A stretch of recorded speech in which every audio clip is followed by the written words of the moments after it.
Hello, everyone. Welcome back. Going into hour number 2. Before we get started, there was a shit ton of art made after the first episode, and I feel like I do want to show some of this off from time to time. This one, I think Wheat, you showed this to me at PAX from Die and Go on Reddit. Just didn't even load because it's too fucking good. Why didn't it load? XSplit, you fucking piece of shit. All right, well, fuck it, we can't even do it. Too good for your mortal eyes. Yeah, we can't even do it. I'll just link it in the chat. That's Fucking sad. XSplit. Oh, man. Dude, XSplit, like, it has to do with something with local recording, and if it's not saved in source, it just that one's doesn't awesome. show. Whoa, that's so Lineup. cool. Yeah, it is amazing art. Fuck, can I just drop that? This might break everything, but we'll look. Yep, I didn't love load. that one. I've looked at it like every day. Oh my god, I just got rid of the main overlay. I'm done touching shit. We fucked everything up. It's What? all gone to shit. Oh, I still see it. Well, Oh, you're... it's afterwards. Yeah. Adam, please. Well, I was gonna do a scene with you, but I'm gonna. Do you want me to leave you? Oh no, we're good. We're good. I got it back. We're good. We're Okay. good. Oh no, I'm displaced. We're good. You got hacked. We're good. All right. Okay. So, while Night's Ass is introducing herself to Mr. Johnson, outside. So there's this like lineup outside the club, and there's the bouncer letting people in. And then there's you, Crusher, in your full body combat armor.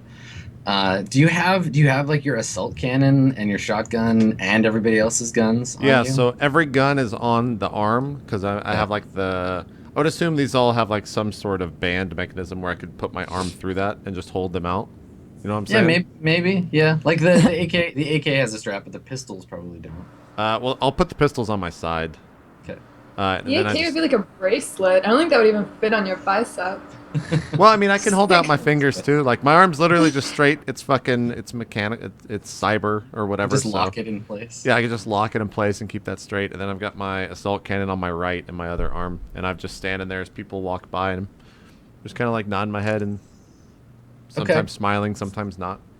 So you hear the loud like sudden like whooping of a cop car like siren, and you look over and you see a Lone Star patrol car basically just pull up like right across from you, like right in front on the sidewalk, and a couple of people in the line just leave. They just like get out of line and like kind of quickly go away. Yeah. The bouncer looks kind of nervous and like looks at the cop car, and one of the cops gets out. He gets out of the driver's side, and he has his hand on his gun, and he's looking at you, and he's like, he's human. They're both human, both the cops in the car. And he gets out, and you see the one inside is like on the radio, and the cop that gets out of the car starts walking towards you, and he's like, put your hands behind your head. Okay, with assault cannon still in arm, I put that up and I put the other up. Yeah, they just kind of like go into spot. Okay. He walks over to you, and like he's at a distance still, so you can't like reach out and grab him. And he's still got his hand on his gun, but he's not taking it out. And he looks at you, and he like kind of like looks you up and down. And he's like, "You got a permit for all those guns, Goblin?" Would I have a permit for all these guns? Fuck no. Okay. You're not even a person. Like none of you have like you're not part of the system, man. Yeah. So That's how you can be Shadowrun. with my assault cannon, I like put it down on the ground. Okay, as soon as you start to move your hand, he pulls his gun on you, and he's like, "Put it on the ground. Get down on the ground." And the other cop is like, gets out of the car. Okay. The I just crowd- stop and I'm just like, I'm The- like looking at the guns and everything. I don't move. Like, Okay. Yeah, so he's alternating between like shouting like freeze and like put the guns on the ground. so it turns into like my arms just start going like this up and down as he's saying like what I'm supposed to be doing, and then I Okay. just stop, and like So I think when you stop, he's like, "What do you too stupid? You don't understand me? Put the fucking guns on the ground." okay, I gently like put the guns on the ground one by one. I line them up nicely, and I'll just like, if one's not in line properly, I'll make sure that it's like straight across. Then when all Okay. that's done, I like I point to my arm. Okay. So the other cop, the one is like standing there pointing the gun at you, and the other cop comes up and he like looks. They look at each other, and then he comes up to you, and he like kind of like starts like patting you down, like looking for like hidden weapons. How come you were pointing at your arm? What did you want to like let him know? Well, I just point at my arm and I'm like pointing at the secret compartment where I keep all my cards. Okay. All right. So when you don't react like violently, the cop like, I mean, you're way bigger than he is, but he tries to like push you so you're like up against the wall, so your hands are on the wall. Okay, I feign as if he's actually pushing me, but Sure, there's no way he okay. could, and I just kind of like back up So against the wall. when he starts doing that, someone in line, like there's a like an orc there dressed in like a black trench coat with a bunch of mascara on. The orc like kind of steps out of the line and like says to the cop, he's like, "Hey man, leave him alone." And the cop like points his gun at him. He's like, "You want some of this?" And the orc just like backs off. And people are like nervously like. Is it just a muttering to each pistol other. that he's pointing at him? Yeah, they have the standard like I think the Predator is what the ironically what the cops have. How big is the gun, would you say? Like small? There's some slight compensation going on here. Like the guns are bigger maybe than they need to be, but all Lone Star cops have the same guns. So And he points it at the orc? just to get him to back off. Like you notice he's still like their trigger discipline is still good. Like he doesn't have his finger in the trigger. He's just trying to scare the guy. Okay. I like take one finger and like pick up like hit the butt or the front of his gun so he's not aiming it at the orc. If you know what I'm saying. Okay, Like so I stick an arm out and like just point it upwards. okay because lift the his other gun. the other cop is like right next to you. I- Because like if you move at all, like, you get the impression that they're here just to like cause shit for you. Also, the bigger you are, the scarier you are to them, and the more likely they are to react with violence. I'm just telling you, just if you want to move, you can. I slowly like reach my arm up. What does the guy next to me do? Like more shouting and gun pointing, and like the other guy takes his gun out and like points it at you, and now they're both pointing their guns at you and shouting. Uh-oh. We can't hear any of this, right? No, The 'cause music's inside like you just hear like thumping. oonts, oonts, oonts, and like yeah. Okay. It's great. for Have I you. been in the? Well, I guess you wouldn't make that call. Well, I mean, let's find out. So what's Crusher's past with cops, like Lone Star in particular, human cops in general? Well, his dad worked on the Force, but he hates the Force because he never saw his dad. So that's why Okay. like he doesn't. Did you goblinize? It's not the term you would use probably, but did that happen to you like while you were like were you born human and became a troll, or were you born to two like troll parents? No, I was born. So father was human and mother was troll, and I Yeah. guess became troll instead of human. I was born troll. It happens around like puberty usually. Sure, yeah. So I just like kept growing, but Okay. my okay, this makes sense. My arms didn't grow the same length as my okay. body, so I looked like a fucking T-Rex when I was Yeah, like, you walking around. had some like congenital defect. Now, were you born that way, or did that happen to you when you became a troll? That happened to me like as I was becoming a troll around puberty. Okay, so paying for cybernetic arms would be pretty hard on like a street cop's budget, hey? Yeah, exactly. Okay. So they might have, I mean, yeah, they So might you have been think, obtained like- through other means. Yeah. Well, or like, I mean, maybe the reason that your dad worked so much was because he had to like pay them off, or maybe he resented you for making him broke. Yeah, I don't probably know. lots of stuff. But I mean, he obviously didn't like hate you because you're a troll, right? Because your mom's a troll too. Right. So that was a thing maybe they had talked about might happen. Sure. Okay. Cool. Okay, so what would you say like Crusher's general attitude towards cops are? Because you like. Well, the thing is, Crusher doesn't want, he doesn't like conflict if he doesn't have to have it happen. Like, if he's on a job and conflict needs to occur, then he'll make sure it occurs. But otherwise, he doesn't like when it happens, and so he's almost like a peacemaker in a lot of regards, especially when it comes to, like, racism against other people, because he's dealt with it his entire life. So if he Totally. is in the spot to be able to battle against it, then that's what he will do. And so Okay. like as he points the gun at this guy, I like reach out to like break the gun and just like snap it in half or it's something. your first thought, and then they both back up and start shouting and pointing the guns at you again. Yeah. Yeah, I mean you've been in this situation before, probably more than once. Lone Star thinks they own everything because they're the cops, or they're paid by the city to keep things in order, and you're an easy target. Not because you're physically frail, but because like nobody is aside from that one orc, nobody's stepping up to be like, hey, he didn't do anything, and like we have guns, why aren't you harassing us? But everybody's being super like eyes down, like really quiet. Even the bouncer, who's also a troll, he's the only other troll around, is just like arms folded, waiting for this to be over. Gotcha.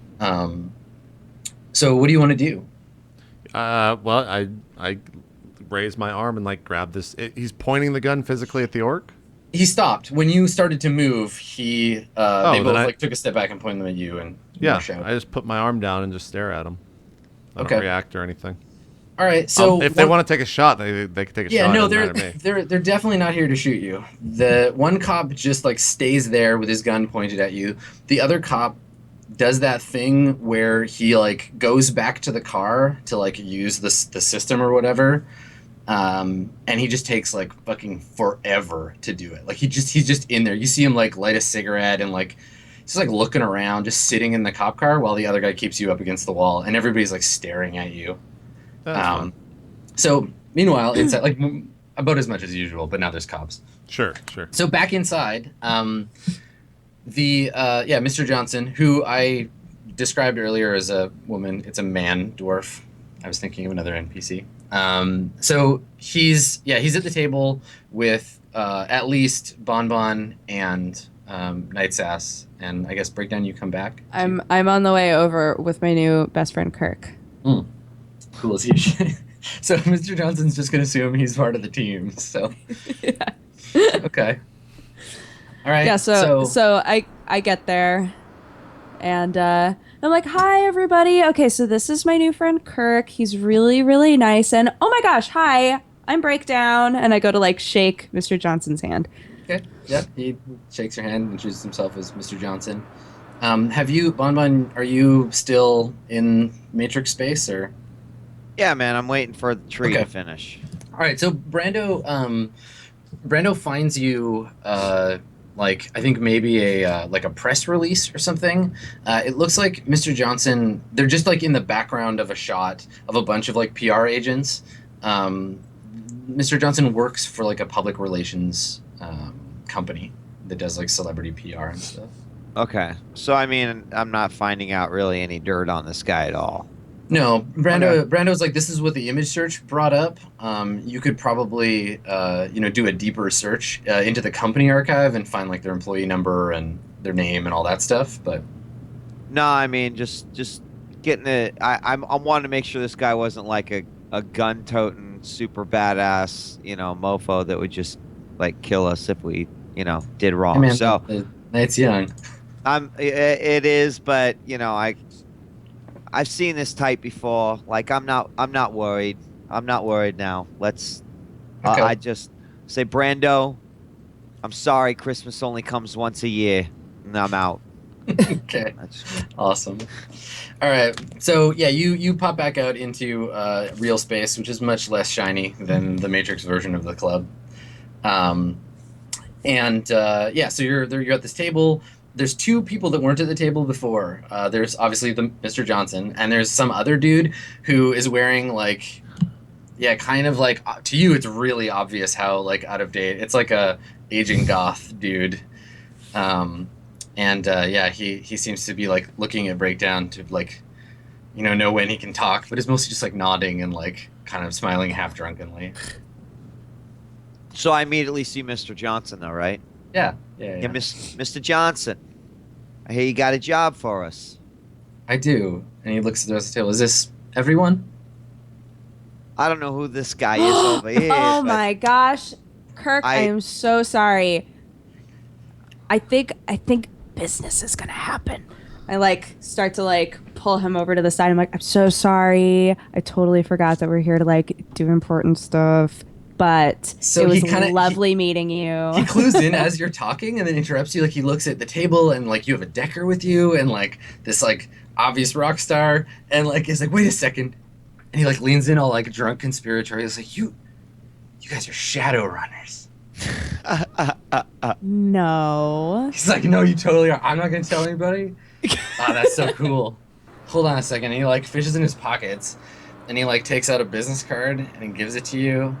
And he's like, I am a certified fourth circle magician. I went to community college for it. If you need a wizard, Kirk is your man. Thanks, Kirk. And then I like touch our thumbs up together. I touch our thumbs. I take the business card from him and I take a pen out and I just nonchalantly sign Night Sass on it and then I hand it back to him. Your character is like the Johnny Cage of this group. Alright, cool. So Only he, one. God. You have to pay He, for like- more, Kirk. Yeah, he like looks at it and looks at you and then gets kind of awkward, like he pretends he recognizes you. He's like, yeah, thanks, cool. Puts it in his pocket. What does he call me though? How Which legible is your variation? signature? No, I write Night Sass. I just want to know how Okay. he reads it. Yeah, he mumbles. He's like, oh yeah, knights. Cool, thanks. Yeah, and then looks at Breakdown. Is like, Kirk, don't forget. Breakdown. Like wiggles his hands. Like, okay, a magic spell. I wiggle my hands back. We're both like pretty drunk. All right, cool. all right. I'm sorry about these tubes, but sorry, Mr. I'm Johnson, sorry, I'm we're sorry, I'm okay. sorry, I think I'm we sorry. can. I think it can proceed. Sorry. Okay. All right, so Mr. Johnson has a briefcase with him, which he opens, and takes out a Manila envelope and puts it on the counter or on the table and slides it over to you, Bamba. You can see it's like thick enough that it's probably got like a cred stick or some kind of like data thing, like some I don't know mini discs or something inside. Okay. I open it up. Okay. Yeah, there's like a sheaf of paper, and then do you want to just like tip it onto the table, or do you want to take things out? Exactly. I just dump the contents out. Okay. All right. There's one like data disk, and there's a cred stick, and then there's the papers. There's also a photograph, like a glossy photo. The photo is of a woman. She's an orc. She looks to be of at least part like Middle Eastern descent. She's wearing a hijab, and then just like a T-shirt with like an Urban Brawl Team logo on it, like the Montreal Urban Brawl Team. I don't know what it is. The Canadians probably. And at first glance, what are the documents? Well, the first document is like a schedule. It starts with arrive at SeaTac Airport 10 a.m. Thursday, August 11th, which is next Thursday. It's like a week from now. I'm gonna link you. I'll link it in chat so people can look at it too. But I'll link it to you in the. What's a cred stick? So it's like a cred stick is like a combination like ID, wallet. It has a direct link to your bank account. All of your like loyalty cards for Safeway and stuff. But you can also get like anonymous ones that are just loaded with money, like a prepaid Visa or whatever. So is this a puzzle here? You want to tell me? He says, no, I was just trying to be polite and let you read it. Do you recognize the woman? I don't. Okay. He says, he's like, that's Hadia Al-Fulan. She's a magician, MIT trained. She's also an outspoken metahuman rights activist and a client of mine. She's going to be in town for several days next week, and I need capable individuals to protect her. She has enemies. So is this like an active job? You need us to follow her around? Are we going to be He nods. escorting her to places, go shopping? She's here to perform some lectures and do some meetings while she's in Seattle. I need you to look out for her safety. Contained within there is a dossier of everywhere she's going to be, information about who you can contact at the hotel, the various restaurants, and I need you to keep an eye on her. Make sure she doesn't get into trouble. Mr. Johnson, maybe you should look around. We're a group with, I would say, a very specific talent set. Is there any one particular reason why you're choosing us for this particular job? He says, your fixer said that you came highly recommended. Our fixer knows what the fuck he's talking about. All right, so let's talk terms of the deal. He says, I've been authorized to pay each of you 500 new yen a day for keeping an eye on my client, plus expenses. And he gestures to the cred stick. vehicle rentals, other equipment that you might need. 500. I mean, like $500. That's great if nothing happens. But let's talk about if something were to happen. How about, we talk about a flexible rate. It kind of cocks an eyebrow at you. I was under the impression that your work was generally quite dangerous, that this was a given. Of course it's dangerous, but just in case, I've got to take care of my people. I mean, we got Miss Rockstar Night Sass over there. She's not used to the low lifestyle. So we got to. When you say that, he looks at Night Sass, and Night Sass, you see on his face a look that I think you've seen before, where it's like, oh, that's where I know you from, and kind of gives you that like, oh, okay, and then goes back to looking at Bon Bon. I flip my hair a second time then. Nice. Okay. The other side, of course. Okay. Look, all I'm saying is if something were to happen and we do an exemplary job in high crisis situation, maybe you would consider 1,000 nuyen for that day. He nods. I'm hoping that nothing happens, but I understand that danger pay is a part of this negotiation. We can discuss this. Do you want to roll negotiation? I do. There? Okay. I do.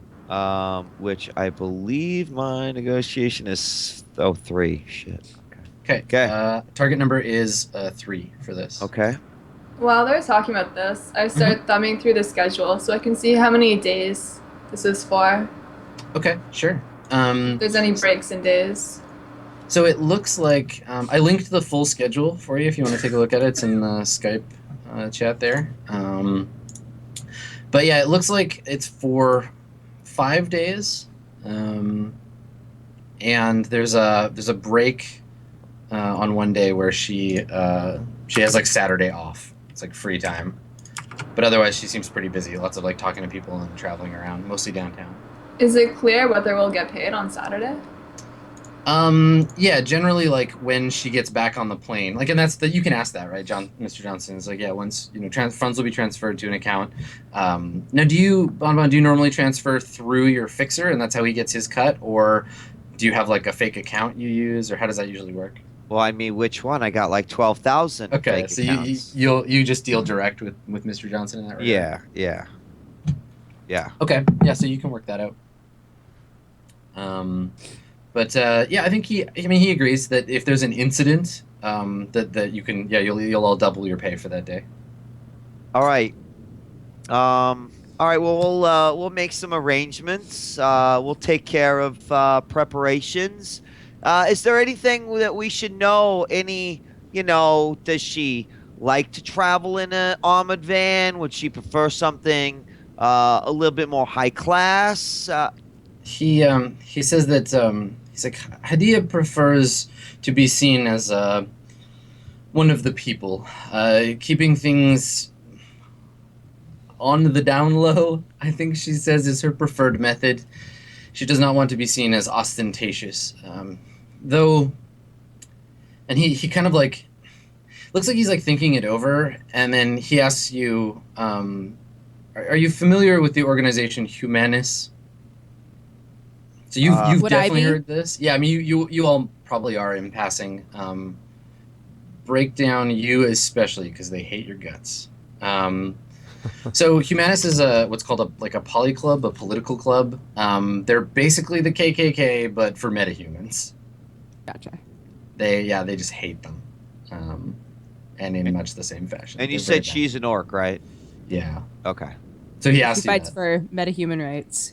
So are those your only So enemies? Humanus is who we're protecting her from. Yeah. Do you say that out loud? The second he says that, I go, oh, I get it. He Because they aren't going to like her, and so they will try to attack her, and then we keep her safe. Got it. He seems pleased that you understand. I mean, He says, But- sorry, go ahead. But Breakdown, I just feel like scream at Breakdown. But Breakdown, who are we gonna hire to keep you safe? It's okay. I've got my birds. Is this the only enemy that we need to be concerned about? So he says to you, like he looks at your cyber deck and he says, Hadia has been receiving death threats as long as she's been working. Once her name and platform became public knowledge, humanist or no, people do not like to be told that metahumans are as good at magic as they are. And so there are a great number of anonymous vocal detractors. Who they are specifically, and he kind of like shrugs helplessly. It would take a number of PR executives a very long time to go through that data to find, and Lone Star has been of no help. Be on the lookout. She's in danger here, but I believe for the most part it should just be all talk. You know, for someone that I've never heard about, I don't know how she has all these interviews. Still thumbing through the itinerary. So is your envy like clear and obvious to Mr. Johnson? Yeah, I just started trashing her. Like, never. Not even in passing. Never heard of her. Yeah, he looks at you kind of like, not dismissively, but like looks you up and down and is like, well, she travels in academic circles. I'm sure you wouldn't cross paths. Oh, that makes sense then. Sick Academia. Mr. Johnson with the sick burns. Okay, so Bonbon, do you have anything else you wanna ask? Obviously, you're probably like ready to go start doing some legwork, but Yeah. No, I think we've got all the. I think we've got all the information. okay, Yeah.